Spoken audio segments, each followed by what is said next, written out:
കൂട്ടുകാരെ, എല്ലാവർക്കും നിജൂസ് വേൾഡിൻ്റെ പുതിയൊരു വീഡിയോയിലേക്ക് സ്വാഗതം. എല്ലാവരും സുഖമായിട്ടിരിക്കുന്നെന്ന് വിശ്വസിക്കുന്നു. ഞങ്ങളിവിടെ സുഖമായിട്ടിരിക്കുകയാണ്. അപ്പോൾ എല്ലാവരും സന്തോഷത്തോടെയും ആരോഗ്യത്തോടെയും ഒക്കെ ഇരിക്കുക കേട്ടോ. ഇന്നത്തെ വീഡിയോയിൽ സംസാരിക്കുന്നത് പ്രഗ്നൻസി പോസിറ്റീവ് ആകുമ്പോൾ ഉണ്ടാകാൻ സാധ്യതയുള്ള 3 തരം ബോഡി ചേഞ്ചസിനെ പറ്റിയിട്ടാണ് കേട്ടോ. ഈ 3 ചേഞ്ചസും നമുക്ക് ഉണ്ടാകുന്നത് 3 ഡിഫറെൻ്റ് ആയിട്ടുള്ള പാർട്സിലാണ്. അപ്പോൾ അതെന്തൊക്കെയാണെന്ന് നമുക്ക് നോക്കാം. വീഡിയോ നമുക്ക് സ്റ്റാർട്ട് ചെയ്യാം. ഒരുപാട് പ്രഗ്നൻസി ലക്ഷണങ്ങളെ പറ്റിയിട്ടുള്ള വീഡിയോസ് ഇതിനോടൊക്കെ നമ്മുടെ ചാനലിൽ പോസ്റ്റ് ചെയ്തിട്ടുണ്ട്. എന്നാൽ പ്രഗ്നൻസി ലക്ഷണങ്ങളെ പറ്റിയിട്ടുള്ള വീഡിയോ ഓവുലേഷൻ കഴിഞ്ഞതിന് ശേഷം കണ്ടു കഴിഞ്ഞാൽ എനിക്ക് ഈ ലക്ഷണമില്ലല്ലോ എന്ന് വിചാരിച്ചിട്ട് ടെൻഷൻ ആകുന്നവരാണ് നിങ്ങളെങ്കിൽ ഈ മൊമെൻറ്റിൽ നിങ്ങൾ വീഡിയോ സ്കിപ്പ് ചെയ്ത് പോവുക. കാരണം ഓവുലേഷൻ കഴിഞ്ഞതിന് ശേഷം നിങ്ങൾ കൂടുതലായിട്ട് ടെൻഷൻ അനുഭവിക്കുന്നുണ്ടെങ്കിൽ, സ്ട്രെസ് നിങ്ങൾക്കുണ്ടെങ്കിൽ അത് ഇംപ്ലാന്റേഷൻ ഫെയിൽ ആകാനായിട്ട് കാരണമാകുന്നു. ഇംപ്ലാന്റേഷൻ ഫെയിൽ ആകുന്നത് നമ്മുടെ സ്ട്രെസ് ശരീരത്തിൽ കൂടുമ്പോഴേക്കും സ്ട്രെസ് ഹോർമോൺസിന്റെ പ്രവർത്തനം നമ്മുടെ റീപ്രൊഡക്റ്റീവ് ഹോർമോൺസിന്റെ പ്രവർത്തനത്തെ സപ്രസ് ചെയ്യുകയും അതിന്റെ ഭാഗമായിട്ട് ഇംപ്ലാന്റേഷൻ ഫെയിൽ ആകാനായിട്ടുള്ള സാധ്യതകൾ കൂട്ടുകയും ചെയ്യുന്നു. അതുകൊണ്ട് അങ്ങനെയുള്ളവർ ഈ വീഡിയോ കാണാതിരിക്കുക. യാതൊരു തരത്തിലുള്ള പ്രഗ്നൻസി ലക്ഷണവും ഇല്ലാതെയും പ്രഗ്നന്റ് ആകുന്ന ഒരുപാട് പേരുണ്ട്. ഓരോ ആളുകൾക്കും വളരെ വൈവിധ്യങ്ങളായിട്ടുള്ള പ്രഗ്നൻസി ലക്ഷണങ്ങളും ഉണ്ടാവാറുണ്ട്. നമ്മൾ പറയുന്ന സോക്കോൾഡ് പ്രഗ്നൻസി ലക്ഷണങ്ങളായിട്ടുള്ള ഛർദിലോ അല്ലെങ്കിൽ തലകറങ്ങി വീഴലോ അല്ലെങ്കിൽ തളർച്ചയോ വിളർച്ചയോ ഒന്നുമില്ലാതെയും പ്രഗ്നന്റ് ആകുന്ന ഒരുപാട് ആളുകളുണ്ട് കേട്ടോ. അപ്പോൾ അതുകൊണ്ട് യാതൊരു ലക്ഷണമില്ലെങ്കിലും എക്സ്പെക്റ്റഡ് പീരിയഡ് ഡേറ്റിൽ ബ്ലീഡിങ് വരുന്നുണ്ടോ എന്ന് മാത്രം നിങ്ങൾ ശ്രദ്ധിക്കുക. പോകുന്ന ബ്ലീഡിങ്ങിന്റെ അളവ് എത്രത്തോളമാണെന്നുള്ള കാര്യവും കൂടി നിങ്ങൾ മസ്റ്റായിട്ട് ശ്രദ്ധിക്കണം കേട്ടോ. കാരണം കഴിഞ്ഞൊരു ദിവസം നമ്മുടെ ചാനലിൽ ഒരു കമന്റ് വന്നിട്ടുണ്ടായിരുന്നു. ആ കമന്റിൽ ആ കുട്ടി വളരെ വിഷമത്തോടു കൂടിയായിരുന്നു ആ കമന്റ് പോസ്റ്റ് ചെയ്തിട്ടുണ്ടായിരുന്നു കേട്ടോ. ബ്ലീഡിങ് വന്നിട്ടുണ്ടായിരുന്നു. ബ്ലീഡിങ് പീരിയഡ്സ് ആണെന്ന് വിചാരിച്ചിരുന്നു. പക്ഷേ അതികഠിനമായിട്ടുള്ളൊരു വേദന വന്ന് പ്രഗ്നൻസി ടെസ്റ്റ് ചെയ്ത് നോക്കിയപ്പോഴേക്കും പോസിറ്റീവ് ആയിരുന്നു. പക്ഷേ കുഞ്ഞ് ട്യൂബിലായിരുന്നു. ട്യൂബ് ഒരെണ്ണം റിമൂവ് ചെയ്യേണ്ടിയും വന്നിരുന്നു. ഒരുപാട് പേരോട് പറഞ്ഞിട്ടുണ്ട്, ലൈറ്റ് ആയിട്ടുള്ള ബ്ലീഡിങ് ഉണ്ടെങ്കിലും നിങ്ങൾ പ്രഗ്നൻസി ടെസ്റ്റ് ചെയ്ത് നോക്കാനായിട്ട്. ആ കാര്യം നിങ്ങൾ എപ്പോഴും മനസ്സിലാക്കണം കേട്ടോ. കാരണം ലൈഫ് സ്റ്റൈല് ചേഞ്ചസ് വന്നതുകൊണ്ട് 1, 2, 3 ദിവസമൊക്കെ ബ്ലീഡിങ് ഉണ്ടായിട്ടും പ്രഗ്നൻസി പോസിറ്റീവ് ആകുന്ന ഒരുപാട് പേരുണ്ട് കേട്ടോ. അപ്പോൾ നമുക്ക് വീഡിയോ സ്റ്റാർട്ട് ചെയ്യാം. ലെങ്തി ആയി പോയെന്ന് എനിക്കറിയാം, പക്ഷേ നിങ്ങൾക്കൊരു ഇൻഫർമേഷന് വേണ്ടിയിട്ടാണ് തുടക്കത്തിലേ അത് പറഞ്ഞത് കേട്ടോ. ഇവിടെ ഏറ്റവും ആദ്യത്തെ ലക്ഷണം നമുക്ക് ഉണ്ടാകുന്നത് നമ്മുടെ മോഷൻ പോകുന്ന സമയത്താണ്. പ്രഗ്നൻസി പോസിറ്റീവ് ആകുമ്പോഴേക്കും കോൺസ്റ്റിപ്പേഷൻ അല്ലെങ്കിൽ മലബന്ധം ഉണ്ടാവുമെന്ന് പലർക്കും ഇതിനോടകം മനസ്സിലായി കാണും. പക്ഷേ പ്രഗ്നൻസി പോസിറ്റീവ് ആയി കഴിയുമ്പോൾ ചില സ്ത്രീകൾക്ക് ലൂസ് മോഷൻ അല്ലെങ്കിൽ വളരെ വേദനയോടുകൂടി അതികഠിനമായിട്ടുള്ള വേദന വന്നതിന് ശേഷം മോഷൻ പോകുന്ന ആളുകളും ഉണ്ട്. എൻ്റെ ഫസ്റ്റത്തെ പ്രഗ്നൻസിയിൽ ഏറ്റവും കൂടുതൽ ആ ഒരു സ്റ്റാർട്ടിംഗ് സ്റ്റേജിൽ ഞാൻ അനുഭവിച്ച ബുദ്ധിമുട്ടായിരുന്നു കേട്ടോ ഇത്.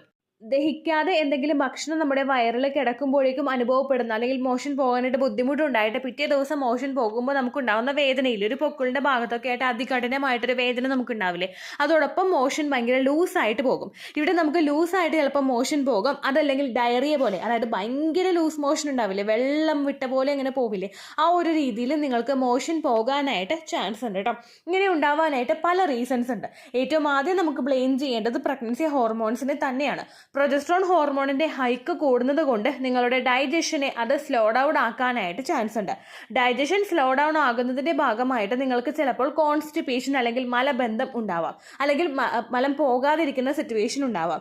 1-2 ദിവസം മലം പോകാതിരുന്നു കഴിഞ്ഞാൽ ശരീരത്തിന് എന്തായാലും ഇത് പുറത്തേക്ക് തള്ളണമല്ലോ. അപ്പോൾ അതുകൊണ്ട് 2 ദിവസമൊക്കെ കണ്ടിന്യൂസ് ആയിട്ട് നിങ്ങൾക്ക് മോഷൻ പോകാതിരുന്നു കഴിഞ്ഞാൽ പിറ്റേ ദിവസം അത് ക്ലിയർ ആകുന്നത് ഇതുപോലെ ഭയങ്കരമായിട്ട് ഡയറിയ ഉണ്ടായി പോയിട്ടായിരിക്കും കേട്ടോ. അങ്ങനെ ഒരു റീസൺ നമുക്കുണ്ടാകും. അതുപോലെ തന്നെ നമ്മൾ എടുക്കുന്ന ഫുഡ് ഐറ്റംസ്, നമ്മളിപ്പോൾ കഴിക്കുന്ന പുറത്തുനിന്ന് ഭക്ഷണം കഴിക്കുന്നുണ്ടെങ്കിൽ, നമ്മൾ കഴിച്ചുകൊണ്ടിരിക്കുന്ന ഒരാളാണെങ്കിലും പ്രഗ്നൻസി ആകുന്ന സമയത്ത് നമ്മളത് കഴിക്കുമ്പോഴേക്കും നോർമലി ഉണ്ടായതിനേക്കാളും കൂടുതൽ നമ്മുടെ ബോഡി ഭയങ്കര വീക്ക് ആവാനായിട്ട് ചാൻസ് ഉണ്ട്. അതുകൊണ്ട് ഇങ്ങനെയുള്ള ഫുഡ് ഐറ്റംസ് കഴിക്കുമ്പോഴേക്കും അത് നമ്മളിൽ എഫക്റ്റ് ചെയ്യാനായിട്ടുള്ള ചാൻസസ് വളരെയധികം കൂടുതലാണ്. അതുകൊണ്ട് ചിലർക്ക് പുറത്തുനിന്ന് ഇപ്പോൾ ഷവർമ കഴിക്കുമ്പോഴോ അല്ലെങ്കിൽ മന്തി, അൽഫാം ചിക്കൻ കഴിക്കുമ്പോഴോ പെട്ടെന്ന് പെട്ടെന്ന് ഡയറിയ ഉണ്ടാവാനായിട്ടുള്ള ചാൻസസ് കൂടുതലായിരിക്കും കേട്ടോ. മസ്റ്റായിട്ട് നിങ്ങൾ ശ്രദ്ധിക്കുക. ഡയറിയ ഉണ്ടാകുന്ന സമയത്ത് നിങ്ങൾ വീട്ടിൽ എന്തെങ്കിലും ഹോം റെമഡീസ് ചെയ്യാൻ പറ്റുമെങ്കിൽ, അതായത് കട്ടൻ ചായയിൽ നാരങ്ങ പിഴിഞ്ഞ് കുടിക്കുക, അങ്ങനെ എന്തെങ്കിലും ഹോം റെമഡീസ് നിങ്ങൾക്ക് ലെമൺ ടീ, അങ്ങനെയുള്ള ഹോം റെമഡീസ് നിങ്ങൾക്ക് ചെയ്യാൻ പറ്റുമെങ്കിൽ അത് ചെയ്യുക. അതിൽ പിടിച്ചിട്ട് കിട്ടുന്നില്ലെങ്കിൽ നിങ്ങൾ ഉറപ്പായിട്ട് ഡോക്ടറെ പോയി കാണണം. 2 ദിവസമൊക്കെ കണ്ടിന്യൂസ് ആയിട്ട് നിങ്ങൾക്ക് ലൂസ് മോഷൻ ഉണ്ടെങ്കിൽ അത് മറ്റേതെങ്കിലും ഇൽനെസ് നിങ്ങൾക്ക്, അതായത് ഫുഡ് പോയിസൺ നിങ്ങൾക്ക് ശരീരത്തിലുള്ളത് കൊണ്ടും ആകാനായിട്ട് ചാൻസ് ഉണ്ട് കേട്ടോ. അടുത്തൊരു ബുദ്ധിമുട്ട് നമുക്കുണ്ടാകുന്നത് യൂറിൻ ലീക്കേജ് ആണ്. യൂറിൻ ലീക്കേജ് പല സ്ത്രീകൾക്കും കുറച്ചും കൂടെ പോകുന്ന സമയത്ത്, അതായത് നമ്മളൊരു മിഡിൽ ഏജിൽ എത്തുന്ന സമയത്ത് ഉണ്ടാവാനായിട്ട് ചാൻസ് ഉണ്ട്. എന്നാൽ പ്രഗ്നൻസി പോസിറ്റീവ് ആയി കഴിഞ്ഞാൽ പല സ്ത്രീകൾക്കും ഇത്തരത്തിൽ യൂറിൻ ലീക്കേജ് ഉണ്ടാവാനായിട്ട് ചാൻസ് ഉണ്ട് കേട്ടോ. അതുണ്ടാവാനായിട്ടുള്ള പ്രധാനപ്പെട്ട ഒരു റീസൺ എന്ന് പറയുന്നത് നമ്മൾ പ്രഗ്നൻസി പോസിറ്റീവ് ആകുമ്പോൾ എസ്പെഷ്യലി ഫസ്റ്റ് പ്രഗ്നൻസിയിൽ നമ്മുടെ യൂട്രസ് എക്സ്പാൻഡ് ആവാനായിട്ട് തുടങ്ങും. യൂട്രസിന്റെ ഇമേജ് നിങ്ങൾ എല്ലാവരും കണ്ടിട്ടുണ്ടാകും. യൂട്രസ് വളരെ ചെറുതാണ്. ആ ഒരു ഇമേജ് കണ്ടിട്ടില്ലെങ്കിൽ നിങ്ങൾ നെറ്റിലൊന്ന് അടിച്ചു നോക്കുക കേട്ടോ. ഒറിജിനൽ ആയിട്ടുള്ള ഇമേജ് നിങ്ങൾക്ക് കാണാനായിട്ട് സാധിക്കും. ഇത് എക്സ്പാൻഡ് ആവാനായിട്ട് തുടങ്ങുമ്പോഴേക്കും അതിന്റെ പ്രഷർ അതിന് ചുറ്റുമുള്ള എല്ലാ ഭാഗത്തും നിങ്ങൾക്ക് അനുഭവപ്പെടാനായിട്ട് തുടങ്ങും. നിങ്ങളുടെ ബാക്ക് പെയിൻ ആയിട്ടുണ്ടാകും, പെൽവിക് പെയിൻ ആയിട്ടുണ്ടാകും. അതുപോലെ ഈ ഒരു പ്രഷർ അല്ലെങ്കിൽ അത് എക്സ്പാൻഡ് ചെയ്യുന്നതിൻ്റെ ഒരു എഫക്റ്റ് നമ്മുടെ താഴോട്ടുള്ള ശരീരഭാഗത്തോട്ടും വളരെ കൂടുതലായിട്ട് ഉണ്ടാവാനായിട്ട് ചാൻസ് ഉണ്ട്. ഇത് നമ്മുടെ ബ്ലാഡറിലും നമ്മുടെ പെൽവിക് പോർഷനിലും പ്രഷർ കൊടുക്കുന്നതിൻ്റെ ഭാഗമായിട്ട് നിങ്ങൾക്ക് യൂറിൻ ലീക്കേജ് ഉണ്ടാവാനായിട്ടുള്ള ചാൻസസ് ഉണ്ട്. എസ്പെഷ്യലി ഒന്ന് കട്ടിയായിട്ട് തുമ്മിക്കഴിയുമ്പോൾ അല്ലെങ്കിൽ നല്ലതുപോലെ ഒന്ന് ചുമച്ച് കഴിയുമ്പോൾ അപ്പോൾ തന്നെ ആ യൂറിൻ ഒന്ന് പോകുന്നത് പോലെ നമുക്ക് തോന്നുക. അതല്ലെങ്കിൽ ഇപ്പോൾ ഒരുപാട് നാളുകളായിട്ട് കൺട്രോൾ ചെയ്ത് യൂറിൻ നല്ലതുപോലെ പിടിച്ചു വെക്കാൻ പറ്റുന്ന ആളുകൾക്കൊക്കെ പെട്ടെന്ന് യൂറിൻ മൂത്രമൊക്കെ മുട്ടിക്കഴിഞ്ഞാൽ അപ്പോൾ തന്നെ പോകേണ്ട ഒരു സിറ്റുവേഷൻ വരിക. അല്ലെങ്കിൽ 1-2 ഡ്രോപ്സ് അവിടെ ലീക്കേജ് ഉണ്ടാവാനായിട്ടുള്ള ചാൻസസും ഈ ഒരു സിറ്റുവേഷനിൽ നമുക്ക് ഉണ്ടാവാനായിട്ട് ചാൻസ് ഉണ്ട് കേട്ടോ. ഏറ്റവും കൂടുതൽ ഫസ്റ്റ് പ്രഗ്നൻസിയിലുള്ള ആളുകൾക്കായിരിക്കും ഈ ഒരു വ്യത്യാസം ഉണ്ടാകുന്നത്. സെക്കൻഡ് പ്രഗ്നൻസി ആകുമ്പോഴേക്കും യൂട്രസ് ചില ആളുകൾക്കൊക്കെ ഒന്ന് എക്സ്പാൻഡ് ആയിട്ടുണ്ടാകും. ഡയാസിസ് റെക്ടി എന്ന് പറയുന്നൊരു കണ്ടീഷൻ നമുക്ക് ഉണ്ടാവാനായിട്ട് ചാൻസ് ഉണ്ട്. അതായത് പൂർണ്ണമായിട്ടും അത് അങ്ങോട്ട് ചേരാത്തൊരു സിറ്റുവേഷൻ നമുക്കുണ്ടാകും. അപ്പോൾ നമുക്ക് ഈ ഒരു ബുദ്ധിമുട്ട് ഉണ്ടായിക്കൊള്ളണമെന്നില്ല. പക്ഷേ ഫസ്റ്റ് പ്രഗ്നൻസിയിൽ നമുക്കിത് ഉണ്ടാവാനായിട്ട് ചാൻസ് ഉണ്ട്. ഇത് പറയുന്ന സമയത്ത് നിങ്ങൾ എല്ലാവരും ചിന്തിക്കുന്ന ഒരു കാര്യമുണ്ട്. നമ്മളിപ്പോൾ യൂറിൻ നല്ലതുപോലെ ഹോൾഡ് ചെയ്ത് പിടിച്ചു കഴിഞ്ഞ് നമുക്ക് തുമ്മുമ്പോഴേക്കും ആർക്കായാലും 2 ഡ്രോപ്സ് യൂറിൻ പോകില്ലേ എന്ന് ചിന്തിക്കുന്നവരുണ്ട് കേട്ടോ. അങ്ങനത്തെ സിറ്റുവേഷൻ അല്ല ഞാൻ ഉദ്ദേശിച്ചത്. അതായത് നമ്മൾ ഒരുപാട് നേരം യൂറിൻ ഇങ്ങനെ പിടിച്ചു നിൽക്കില്ലേ, ആ സിറ്റുവേഷനിലല്ല. അത് സ്ത്രീകൾക്കല്ല പുരുഷന്മാർക്കാണെങ്കിലും അങ്ങനെ ഒരു ഹോൾഡ് ചെയ്ത് വെക്കുന്ന സിറ്റുവേഷനിൽ ഡ്രോപ്സ് പോകാനായിട്ട് ചാൻസ് ഉണ്ട്. ഇത് അങ്ങനെയല്ല കേട്ടോ. മൂത്രം ഒഴിക്കാനായിട്ട് ജസ്റ്റ് നമുക്കൊരു സെൻസേഷൻ അല്ലെങ്കിൽ ഒരു ഫീലിങ്സ് നമുക്ക് കിട്ടുന്ന ഒരു സമയമില്ലേ, ആ സമയത്ത് തന്നെ ഒന്ന് തുമ്മുമ്പോഴോ ഒന്ന് ചുമയ്ക്കുമ്പോഴോ യൂറിൻ പോകുന്ന സിറ്റുവേഷൻ ആണ് കേട്ടോ ഉദ്ദേശിച്ചത്. അടുത്ത മൂന്നാമത്തെ ബോഡി പാർട്ട് എന്ന് പറയുന്നത് നമ്മുടെ അടിവയറാണ്. അടിവയറിൽ നമുക്ക് നീര് വീഴുക.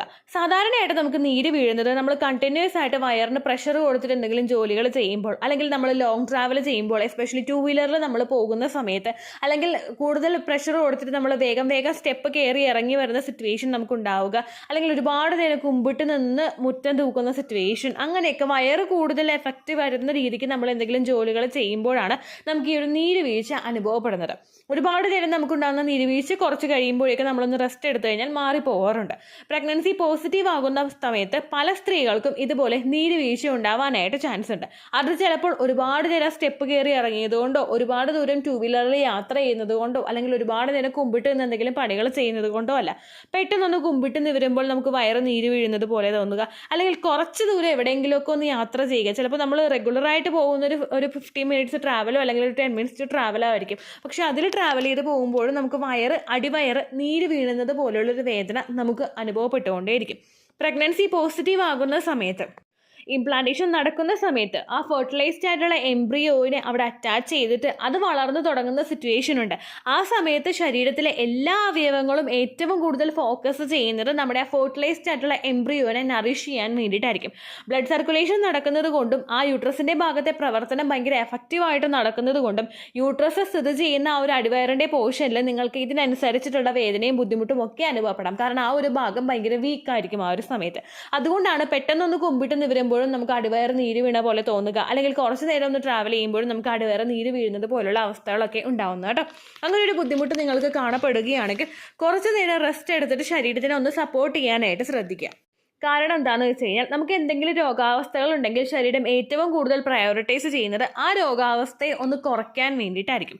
അതുകൊണ്ട് നമ്മൾ ഒരുപാട് നേരം ടയേർഡ് ആകുന്ന രീതിക്ക് ജോലികൾ ചെയ്ത് കഴിഞ്ഞാലോ, ഒരുപാട് നേരം നമുക്ക് അസ്വസ്ഥതകൾ ഉണ്ടായിട്ട് നമ്മൾ ജോലികൾ ചെയ്ത് കഴിഞ്ഞാലോ അതിനെ ഒന്ന് സപ്രസ് ചെയ്യാൻ വേണ്ടിയിട്ട് ശരീരം ശ്രമിച്ചുകൊണ്ടിരിക്കും. അപ്പോൾ നമ്മുടെ ഇംപ്ലാന്റേഷൻ സെക്കൻഡറി ആയി പോകും. ഒരിക്കലും ഇംപ്ലാന്റേഷൻ സെക്കൻഡറി ആയി പോകാൻ വേണ്ടിയിട്ടുള്ളൊരു സിറ്റുവേഷൻ നമ്മളായിട്ട് ശരീരത്തിന് ഉണ്ടാക്കി കൊടുക്കാതിരിക്കുക. അതുകൊണ്ട് ഇത്തരത്തിലുള്ള വേദനകൾ വന്നു കഴിഞ്ഞാൽ ഒന്ന് റിലാക്സ് ആയിട്ട് കിടക്കുകയോ, അല്ലെങ്കിൽ വേദനയുടെ എന്തെങ്കിലും ഓയിൽമെന്റുകൾ പുരട്ടുകയോ, അല്ലെങ്കിൽ ചൂടുവെള്ളമോ ഹോട്ട് ബാഗോ ഒക്കെ നിങ്ങൾ ശരീരത്തിൽ നല്ലതുപോലെ ഒന്ന് പിടിച്ചു കൊടുക്കുകയോ ഒക്കെ ചെയ്യുന്നത് ഈ ഒരു വേദന കുറയ്ക്കാൻ വേണ്ടിയിട്ട് നിങ്ങളെ സഹായിക്കും കേട്ടോ.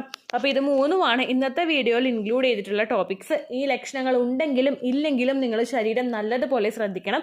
ഇനി എക്സ്പെക്റ്റഡ് പീരിയഡ് ഡേറ്റ് നിങ്ങൾക്ക് ബ്ലീഡിങ് വരുന്നുണ്ടെങ്കിൽ കൂടി തന്നെയും ജസ്റ്റ് നിങ്ങൾക്കൊരു സംശയം വരുന്നുണ്ടെങ്കിൽ 50 രൂപയോ 55 രൂപയോ ഒരു കാർഡിനുള്ളൂ. അത് നിങ്ങൾ കൃത്യമായിട്ടും പ്രോപ്പറായിട്ട് നിങ്ങൾ ടെസ്റ്റ് ചെയ്യുകയാണെങ്കിൽ ഉറപ്പായിട്ടും 99% ആക്യുറേറ്റ് റിസൾട്ട് നിങ്ങൾക്ക് കിട്ടും. അത് കിട്ടാൻ വേണ്ടിയിട്ട് നിങ്ങൾക്ക് ബ്ലീഡിങ് വന്നിട്ടാണ് നിങ്ങൾ ടെസ്റ്റ് ചെയ്യുന്നതെങ്കിൽ ആ ബ്ലീഡിങ് നിന്ന് ഒരു 3-4 ദിവസമൊക്കെ കഴിയുമ്പോൾ രാവിലെ ഏറ്റവും ആദ്യത്തെ യൂറിൻ എടുത്തിട്ട് നമ്മൾ ടെസ്റ്റ് ചെയ്ത് നോക്കുക. ആ യൂറിനിലായിരിക്കും HCGയുടെ അളവ് ഏറ്റവും കൂടുതൽ. അതുകൊണ്ട് ആ യൂറിൻ എടുത്തിട്ട് നിങ്ങൾ ടെസ്റ്റ് ചെയ്ത് നോക്കിക്കഴിഞ്ഞാൽ പ്രോപ്പർ ആയിട്ടുള്ള റിസൾട്ട് നിങ്ങൾക്ക് കിട്ടും. എന്നിട്ടും സംശയമുണ്ടെങ്കിൽ നിങ്ങൾക്ക് ബ്ലഡ് ടെസ്റ്റ് ചെയ്ത് നോക്കാവുന്നതാണ് കേട്ടോ. അപ്പോൾ ഇത്രയേ ഉള്ളൂ വീഡിയോ. യൂസ്ഫുൾ ആയി കാണുമെന്ന് വിശ്വസിക്കുന്നു. യൂസ്ഫുൾ ആവുന്നുണ്ടെങ്കിൽ ലൈക്ക് ചെയ്യുക, ഫ്രണ്ട്സിനൊക്കെ ഷെയർ ചെയ്ത് കൊടുക്കുക കേട്ടോ. എന്തെങ്കിലും സംശയം ഉണ്ടെങ്കിൽ കമൻസിൽ ചോദിക്കുക. പണ്ടത്തെ വീഡിയോയ്ക്ക് കമൻസ് ഇടുന്നവർക്ക് റിപ്ലൈ ലഭിക്കുന്നില്ലെങ്കിൽ ലേറ്റസ്റ്റ് ആയിട്ട് ഏത് വീഡിയോ ആണ് അപ്ലോഡ് ചെയ്യുന്നത് അതിന് താഴെ കമൻ്റ് ഒന്ന് കോപ്പി പേസ്റ്റ് ചെയ്യാനായിട്ട് ശ്രദ്ധിക്കുക കേട്ടോ. അതുപോലെ ഓവുലേഷൻ ഡേറ്റ് കാൽക്കുലേറ്റ് ചെയ്ത് തരാനായിട്ട് റിക്വസ്റ്റ് ചെയ്യുന്ന ആളുകൾ എത്രയാണോ സൈക്കിൾ ലെങ്ത് അത് മെൻഷൻ ചെയ്യാനായിട്ട് ശ്രദ്ധിക്കുക. സൈക്കിൾ ലെങ്ത് എന്നതുകൊണ്ട് ഉദ്ദേശിച്ചത് ഓരോ മാസവും എത്ര ദിവസം കൂടുമ്പോഴാണോ ബ്ലീഡിങ് വരുന്നത് അതാണ് സൈക്കിൾ ലെങ്ത്.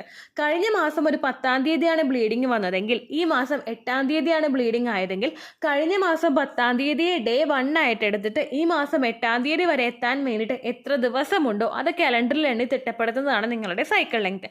ചില മാസങ്ങളിൽ 30-31 ഉള്ളത് കൊണ്ടാണ് കലണ്ടറിൽ നോക്കി ഡേറ്റ് മാർക്ക് ചെയ്യാനായിട്ട് പറഞ്ഞത് കേട്ടോ. ഇത് കാൽക്കുലേറ്റ് ചെയ്യുന്ന സമയത്ത് മസ്റ്റായിട്ട് ശ്രദ്ധിക്കുക. ബ്ലീഡിങ് തുടങ്ങിയ ദിവസത്തിനെ വേണം നിങ്ങൾ ഡേ 1 ആയിട്ട് എടുക്കാൻ വേണ്ടിയിട്ട്. സ്പോട്ടിങ് തുടങ്ങിയ ദിവസത്തെ നിങ്ങൾ കൺസിഡർ ചെയ്യേണ്ട ആവശ്യം ഇല്ല കേട്ടോ. അപ്പോൾ അടുത്തൊരു യൂസ്ഫുൾ വീഡിയോ ആയിട്ട് നമുക്ക് വീണ്ടും കാണാം. ബൈ.